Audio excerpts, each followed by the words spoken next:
हूँ कि पटना जोनल के आईजी साहब राकेश राठी साहब ने हाई लेवल मीटिंग बुलाई थी इस वजह से कि पटना में और बाकी जगहों पर अपराध बहुत ज़्यादा बढ़ रहा है, तो उस अपराध को कम करने के लिए उन्होंने मीटिंग बुलाई थी। तो उसका असर हम लोग किसी तरह से प्रशासन पर आश्रित हैं। तो प्रशासन ही अगर कुछ गलती करती है तो उसके बाद हम लोग कहाँ जाएंगे। इसी बाबत पे एक बात करते हैं अनिल जी से। देखिए क्या अनिल जी क्या हुआ है मैटर, थोड़ा आप संक्षिप्त में बताइए। सर 15 तारीख को संध्या 7 बजे 4 लड़का आए शराब पीकर, शराब से लथपथ थे और बुलेट लेकर आए, बोले पंचर बनाने के लिए। जबकि वो बुलेट का हम लोग पंचर नहीं बनाते, स्टाफ बोला कि इसका भैया पंचर नहीं बनाते हैं। इसी में वो स्टाफ को मारने लगा और हम बाहर स्टाफ को मारने लगे जी।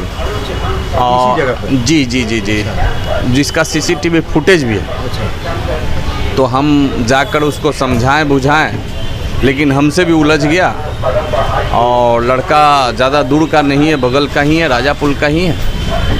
हम लड़का से बोले कि भाई पता जब चला कि किसका लड़का है, तो हम लड़का से बोले कि आपके पिताजी हमारा इज्जत करते हैं। लड़का बोला कि पिताजी इज्जत करेंगे तो मैं भी इज्जत करूंगा। बहुत पिताजी के बारे में भी लंदपन बोलने लगा।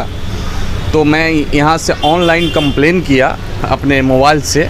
कहाँ पर? सब जगह कंप्लेन किया, मेल किया, ठीक ना। सीएमओ को मेल किया, सेक्रेटरी को मेल किया, होम सेक्रेटरी को, सब जगह एसपी एसएसपी को मेल किया, सिटी एसपी को मेल किया, सब जगह मेल किया। इस तरह की घटना हो गई है, ठीक ना। हाँ। तो सबसे पहले तो व्हाट्सएप पे 15 तारीख को मैं डाला सब जगह, और हार्ड कॉपी लेकर उसी दिन रात में लमसम 8-9 बजे के लमसम में गया एसके पुरी थाना, श्री कृष्णापुरी थाना। और डायरेक्ट मैं थानेदार से मिला, किसी भी पर्सन से नहीं मिला, डायरेक्ट थानेदार से मिला। चैम्बर में जाकर उनसे सारी बात मैं बताया। उन्होंने बताया कि इतना छोटा मोटा मामला लेकर आप आए हैं, इसको आपस में समझौता कर लीजिए। हम उनका धीरज कुमार। अच्छा, तो उन्होंने क्या कहा? इतना छोटा मोटा मामला लेके आए हैं, इसका एफआईआर होगा, आप लोग आपस में समझौता कर लीजिए। तो मैंने बोला कि सर मैं बहुत उम्मीद लेके आया हूँ आपसे मदद के लिए, ठीक ना। जब आप ही लोग ऐसे बोलिएगा तो फिर उसका तो मनोबल बढ़ जाएगा ना। तो हमें लगा कि जो नहीं, अब सर मदद नहीं करेंगे। मेरा बच्चा मतलब लॉ का छात्र है, वो भी बताया कि सर सीसीटीवी फुटेज देख लिया जाए।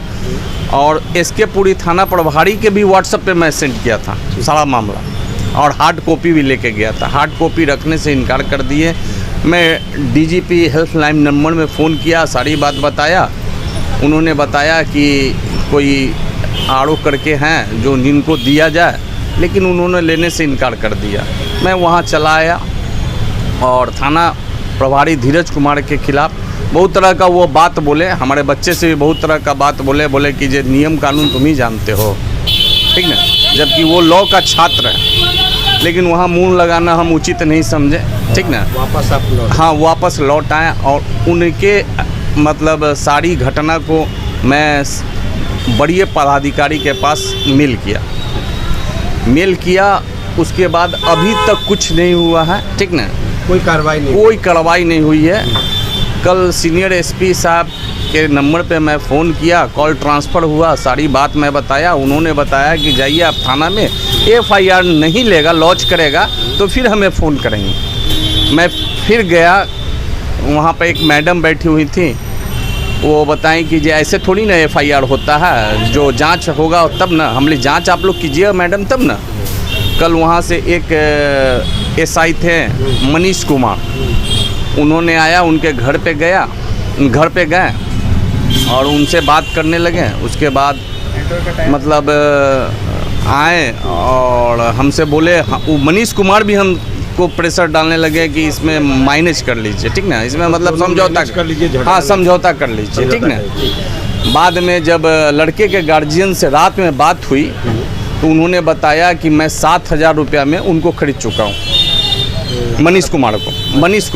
अच्छा, उन्होंने ऐसा बात आपको? जी, जिसका रिकॉर्डिंग मेरे पास है। मतलब पूरा साक्ष्य। जी, पूरा। क्या बोला उन्होंने, एक बार फिर से बताया? उन्होंने बताया कि मैं मनीष कुमार को 7,000 रुपया में खरीद लिया हूँ। जो लड़का के पिताजी थे, जी जी जी जी उन्होंने आपको समझाया कि मैं उनको खरीद चुका हूँ, जी, मैं कुछ नहीं कर सकते आप लोग। जी जी जी जी। ठीक है। तो और देखिए मनीष कुमार कल फुल एक्शन में थे, लेकिन 7,000 लेने के बाद उनका मतलब एक्शन स्लो हो गया, मतलब जीरो हो गया। ठीक ना, हमें लग रहा है कि 7,000 लेने के बाद सिस्टम स्लो हो गया। वो एक दिन मैं घर से खाना खाकर दुकान पे आ रहा था, देखा कि कुछ आदमी ट्रैफिक पुलिस यहाँ पटना चेक पोस्ट के पास, यहीं गाजापुर चेक पोस्ट के पास ट्रैफिक पुलिस पर हाथ वगैरह छोड़े हुए, कलर वगैरह धरे हुए हैं। मैं तुरंत वही थाना प्रभारी को मैं फ़ोन किया, मैं पुलिस का नंबर रखता हूँ, और उनको फ़ोन किया। उन्होंने बताया कि 112 डायल कर लीजिए। ठीक है, 112 डायल कर लीजिए, वो अपना रिस्पॉन्स देने से इनकार कर दिया और आपको सजेस्ट कर दिए कि हाँ 112 डायल कर 112 में 112 मैं डायल किया और तुरंत 112 का मतलब सर्विस हुआ और वो मतलब छानबीन करने लगा। जबकि वो ट्रैफिक पुलिस उसी दिन एक लिखित आवेदन दिया गया थाना में, लेकिन उसका भी FIR लॉन्च नहीं किया गया। और मैं जिस दिन 15 तारीख को रात में गया था थाना में अपना FIR करवाने, तो एक सज्जन बोलिंग रोड में 4 लड़के से आए और उनका तो सर फाड़ दिया था और वो मेडिकल लेके गए थे, वो दौड़ रहे थे। उनका भी मेरे पास नंबर है, और उनका भी FIR नहीं लॉन्च किया, जबकि 3-4 दिन से वो दौड़ रहे थे। तो आप गए तो उसी वक्त वो भी आ गए, है ना? हाँ, वही आ गया, मामला मालूम चला गया। जी जी जी जी जी। फिर क्या है, मतलब आपको इसके बारे में जानकारी कैसे सब? हाँ, उस आदमी के बारे में उनके साथ भी ऐसा करते हैं? जी जी, उनका FIR नहीं लॉन्च, उनका भी FIR लॉन्च नहीं किया। तो ये ट्रैफिक पुलिस के क्या है मामला? हाँ, ट्रैफिक पुलिस तो अभी भी ड्यूटी कर रहे हैं, उनसे भी बात किया जा सकता है, ऐसी बात नहीं है। ये मतलब कोई भी अपराध के लिए अपना मतलब थाना को मतलब सम्मानित होने के लिए FIR लॉन्च नहीं करते।